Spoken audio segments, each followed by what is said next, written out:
Hey, I'm Thomas and today I'm reporting live from a bathroom in Costa Rica.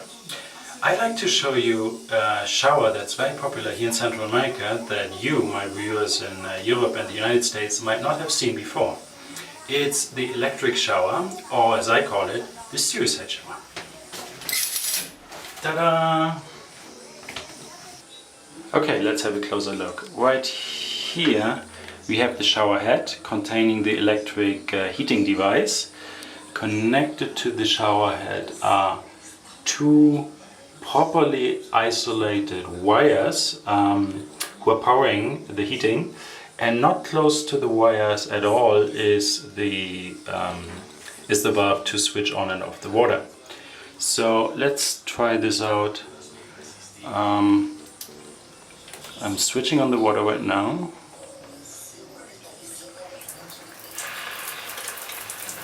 Okay, it's working. Up here we have, my fingers are wet now, but that is not a problem. And here we have a switch where we can switch the temperature. Okay, it's quite hot now. As you see, whenever we use the switch with our wet hands, there is a small electric confirmation light within the shower head, yeah, that's about it.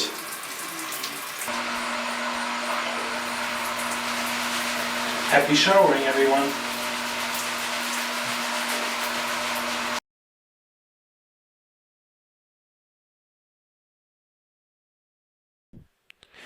Every once in a while, a person with bipolar disorder can get quite aggressive and violent. They may even go into a complete rage. And these aggressive outbursts can even be turned towards themselves in the form of suicide. And as psychiatry would have it, the reasons for these violent outbursts and suicidal tendencies are because you're mentally ill. But if that were the case, how is it that Soteria House was able to take care of over 200 people with acute schizophrenia over 12 years, leaving them completely unmedicated? In fact, the book Soteria reports that only 10 minor injuries happened over that time period among the staff members, and no major injuries at all. And what on earth was John Weir Perry thinking at his clinic Diabasis, where he created a rage room which encouraged people to get in touch with their anger and express it in a controlled and protective setting? So once again, I found myself a little confused. Did bipolar disorder cause violence, aggression, and suicide? Or was something else going on beneath the surface? So, to get a deeper understanding of this problem, I went to my bipolar friends at newlightbeings.com, a social network, and I asked them, what do you think made you violent or aggressive? And in another question, I asked them what made them think of committing suicide if they had at all.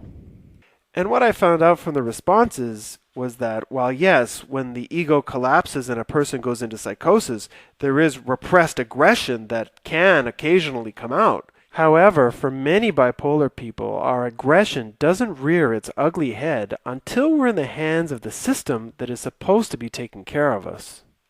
And at least initially, it's usually the system that is a lot more aggressive with us than we are with it. I've never been violent unless you include struggling to get away from the police, who are violent to me. Then once hospitalized, the person in psychosis will often find themselves in the middle of a violent, absurd nightmare. The confrontation with the cold and violent reality of the hospital, restraining, chemical and physical prisons, was just not understandable to me. I only became aggressive when trying to defend myself from needles or other perceived threats. When I got to the hospital, I got strapped to a bed, and the doctor came in with a big needle. I started yelling really hard, "You are killing me! You are Bush!"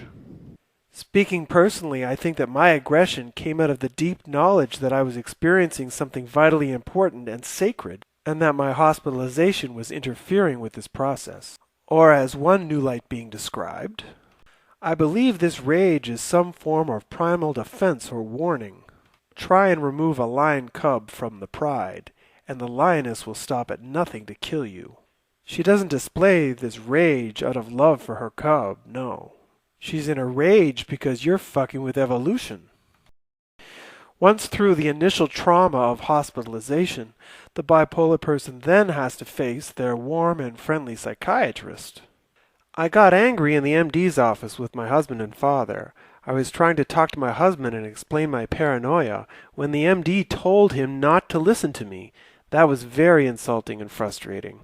It's as if the psychiatric profession has no idea of how sensitive we are when we're in psychosis and how much in need we are of compassion and understanding. I was coming so far from that other dimension that my brain just couldn't manage the information of a world where bad and wrong exist.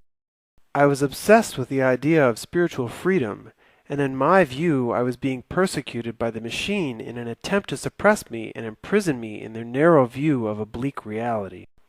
I felt spiritually raped. And then, if you're lucky enough to get out of the hospital, the medications have an effect all of their own, particularly when you're trying to withdraw off of them. I am certain that my anger, in fact my entire manic episode, was caused when my doctor reduced my meds without proper gradual tapering. Ritalin is apparently something nobody should go on because it causes uncontrollable fits of rage when it wears off. Effexor, an evil poison if there ever was one. The bipolar new light beings also felt that medications had a very strong connection to the suicidal tendencies as well. Feeling like you're poisoning yourself every time you put a chemical clump of crap into your mouth is a slow form of suicide in some ways, isn't it? It was for me. To me, the reasons for wanting to kill yourself are much more complex, but the relationships to meds can be a hell of a good trigger. But it's not only the world of psychiatry that can make us violent, angry, and suicidal, it's the way we're received by our friends and family as well. Only one of my friends stuck around from that part of my life. What hurts me most is how they look at me like I'm the Frankenstein monster, and how they disregard everything I say because I'm crazy to them. Most of my family talks to me like I'm a dummy, and they're scared to be in the same room with me.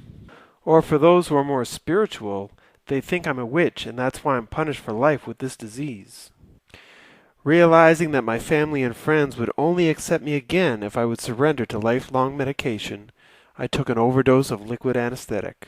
So while it may not be this way for everybody, many bipolar people, once diagnosed, find themselves marginalized and pathologized by society, and with a much dimmer future than they had planned staring them in the face.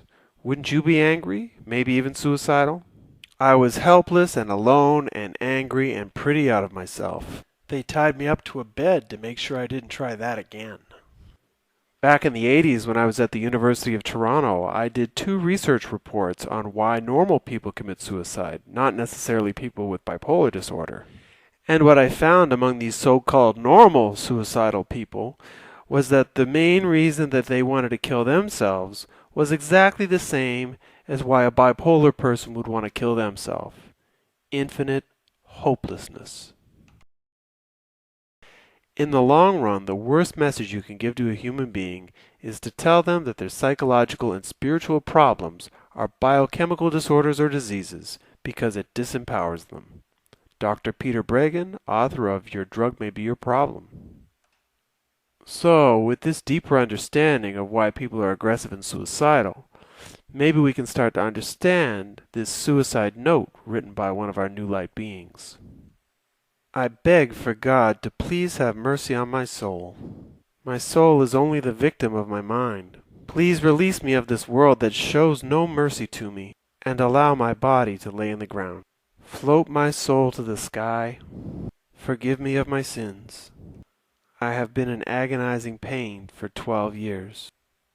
Fortunately for all of us, especially her son, Allison, survived that suicide attempt, and actually attributes the survival to a new, more spiritual outlook on life. Allison, I hope you don't mind me stealing a few words from your page at New Light Beings. My internal suffering has saved my soul. I am deeply and madly in love with this soulful ride I experience inside my human shell. So am I, Allison. So am I.